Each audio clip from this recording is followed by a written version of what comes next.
Thanks for staying with us here on The Real Story.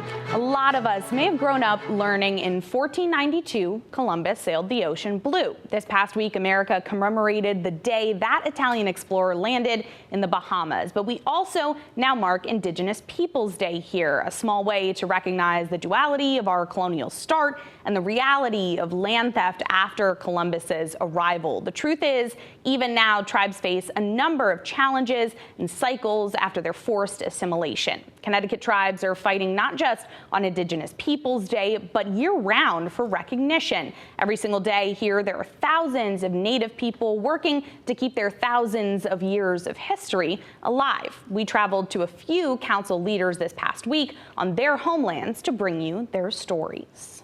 It's hard to hate someone you know a lot about. That's the mission of the museum, is to share our stories with one another and our reality as human beings and our traditions, and to promote mutual respect. The Tantaquidgeon Museum is the oldest continually Native-owned and operated in the whole country. Its founders, Gladys and Harold Tantaquidgeon, started a long process of piecing together a past many tried to take, rewrite, and even forget. Well, Gladys and Harold had a wealth of oral tradition. Recently, someone was looking at the papers of Governor Talcott in Connecticut. They don't seem to say much unless you look very carefully. You happen to know that around that time, it was the era of the last Mohegan woman sachem. And you discover Connecticut Governor Talcott decided there would be no more women leaders in Connecticut. That changed tribal history for a period of time.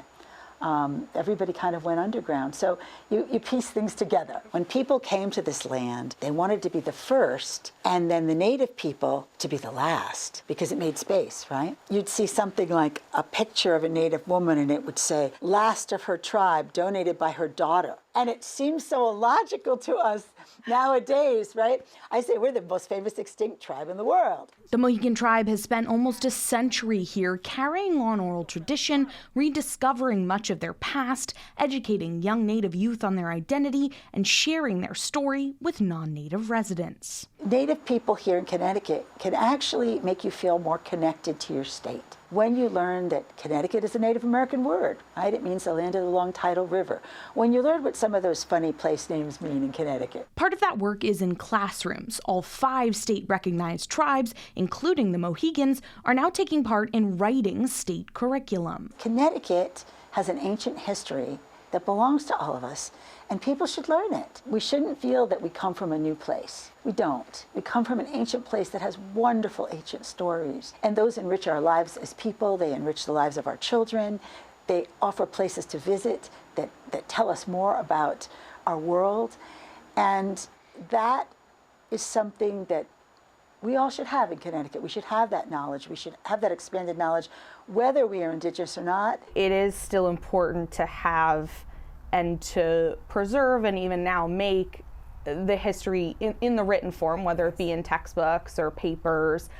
But here, you know, we're sitting in a wigwam. You were pointing out some of the artifacts outside. What is it like for people, and how important is it to have also these physical aspects of history? So first of all, it's not a teepee, which is the first thing you have to learn, is that everyone in the East doesn't live in teepees. And that some of us live in wigwams and longhouses, which are round, shaped like a turtle, and we believe that the earth was formed on the back of a turtle. But also that, you know, this is Connecticut, and round roofs make sense, right? The snow comes off. They wouldn't look exactly like this. They'd be lined with matting made of maybe cattails and other things. Sometimes the trees used would be different because, of course, we've lost, you know, chestnuts and elms and now ash trees. We've had many changes in our ecosystem. The crux of our ancient beliefs and our language is that plants and animals and people and all things, rocks, trees, the universe, the sky, the aurora borealis, it's all connected. And so this is a place where I think you can feel that. While Mohegan's well-preserved and displayed story on their reservation speaks to the larger Indigenous experience in many ways, on eastern Pequot land, just a few towns away, they face a different level of erasure. We have one of the oldest continuously occupied reservations in the country. So that's something that we're really proud of. We have been stewards of this land all that time. The Eastern Pequots are one of the state's 3 recognized tribes without federal recognition. Theirs was taken away by the Bureau of Indian Affairs in 2005, mostly due to how splintered their tribal nation has been since the devastating Pequot War, when Connecticut colonists tried to take control of the traditional fur and wampum trade. The first sustained conflict between Europeans and Native Americans, the war ended in what's called the Treaty of Hartford. We know at least 700 Pequots were captured or killed. Those who survived were either sold into slavery or joined other tribes still around. Eventually, some were able to return to their traditional lands, leaving the once unified villages along the Thames, Mystic, and Pawcatuck rivers divided. They basically tried to annihilate us with the Pequot War. And as you can see, they didn't win. We were recognized in 2002 by the BIA, which is the Bureau of Indian Affairs. And then in 2005, they took our recognition away. That's been, obviously our main focus, because with federal recognition comes health care, education, housing, those important things that a community needs, all of which we don't have. That's where the life's work has come in. To going to every museum, every library, every cemetery in the state of Connecticut. It's been a long, long journey, but we will never give up. We didn't persevere for nothing. They've now had to compile 70,000 pages of evidence and petition signatures to prove their existence and right to self-determination and governance. We were disconnected from a lot of our rituals and our language. It was illegal for us to even speak it. As a matter of fact, it was illegal to even say the word Pequot. So a lot of our rituals and customs, we were disconnected from and had to be performed in secret. We are also still rediscovering ourselves. And this is a process of rebuilding a nation by reconnecting our past and redefining our future. How do you have 70,000 pages of documentation and not be who you are? Jelani Black Bear Fletcher grew up acutely aware of who he is.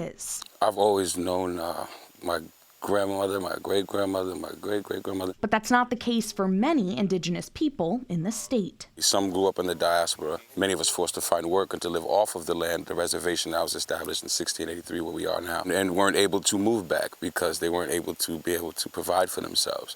And so we had to go off into the land, but they maintained their connection to the land here, and some still occupy the land. My family is from that group of people who have continuously and still live on the reservation here. Brenda Wandering Spirit Gear experienced that separation and struggle with identity, and it's what she credits as her motivation to spend decades learning so much about her tribe and committing to educating others. I grew up in Baltic, which is only about 25 miles north of here. The native comes through my biological father, and I'm one of those tragic stories where we come from a broken home. Alcoholism runs rampant in our communities, and unfortunately, my father was an alcoholic. My parents had split. So I did not even know that I was part of a tribe until I was in my late 20s. You see us in the colors and the wampum and the turquoise, and you see all of that. But that goes beyond that. I remember the house that I own now, which is on the reservation. When I first pulled into that driveway, I didn't know that I'd ever been there before. But when I pulled into that driveway, I knew I was home. We used to get teased a lot. A lot of people didn't really understand what it meant to be Indian. Doesn't mean just rain dances and things that they saw on TV. A lot of times we were victims of people's misunderstandings of what it even means, or that we even existed at all still. Because out of sight, out of mind. When they hear about or learn about indigenous culture, it's as an afterthought in history, as though we are no longer here, as if history began in 1492. And a lot of people who are becoming aware of our history are looking to find their place in assisting us in restoring our place as a nation. We are not just a group of people or a race of people who may have been brought here, who may have migrated here. This is where we originated. The Eastern Pequots, among other state but not federally recognized tribes, are having more conversations to relay their resilient story and current struggles to non-native residents. Hopeful as they seek federal recognition, they'll get support. Some state lawmakers continue to actively fight their reintegration reinstatement, though, fearful it will empower the tribes to file land claims and open casinos. But elders tell us that's not what it's about. We don't necessarily need the acknowledgement from people in a sense that we exist. We need the recognition so that we can gain access to the resources necessary so that we can revive our nation. Resources to educate those in their tribal nation and to fund health care and the overall infrastructure to be self-sufficient on their rightful reservation acreage. We questioned Senator Richard Blumenthal, who said no matter how he and others feel, it's not up to legislators to decide. It's instead up to the federal agencies' review and decision. I will support any tribal group that meets the federally recognized criteria imposed by the Department of Interior.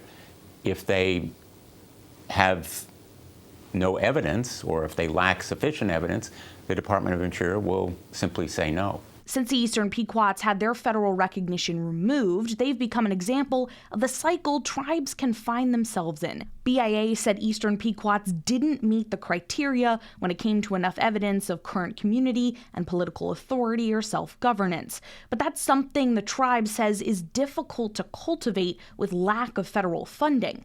We asked Senator Blumenthal if he'd support reviewing and potentially reworking the standards and process, something which would be congressional responsibility. I'm sympathetic to their frustration, and I'm open to listening, but of course changing the law is up to the entire United States Congress and also the Department of Interior, because there are legal criteria.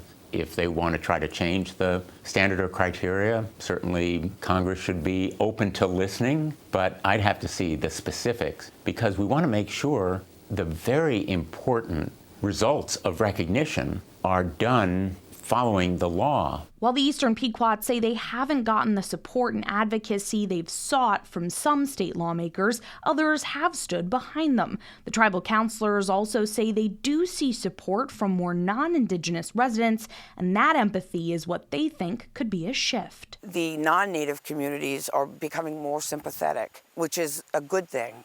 Long overdue, and these tribes in Connecticut are willing to do the work that we need to do, but unfortunately, because of the efforts of people like Richard Blumenthal and the Attorney General, they have fought us tooth and nail, and which is kind of ironic because Richard Blumenthal comes from a Jewish community, and the atrocities that were put on his people is the same, almost the same, of what has been done to our people.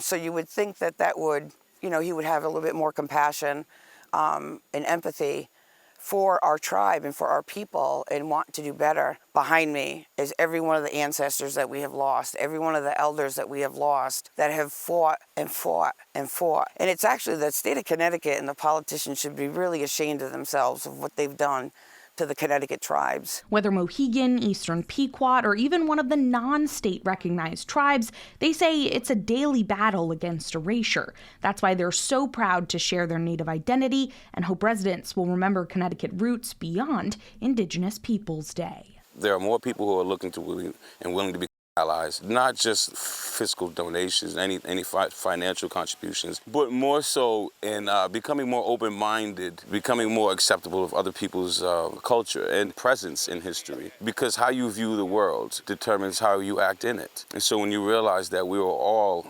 interactive, that we all have to work together as a world community, then I think that we will actually begin to heal and grow together. People want to tie everything up neatly in a bow, but history is messy. We have to reach back to a history that was denied us. We were separated from our relations. We were separated from our land. We were separated from our history, our language. There was this conscious effort to really put the story of Native people to rest. It sort of gave us a lot of impetus to go out there and tell our story, didn't it? We are here. We are not going anywhere.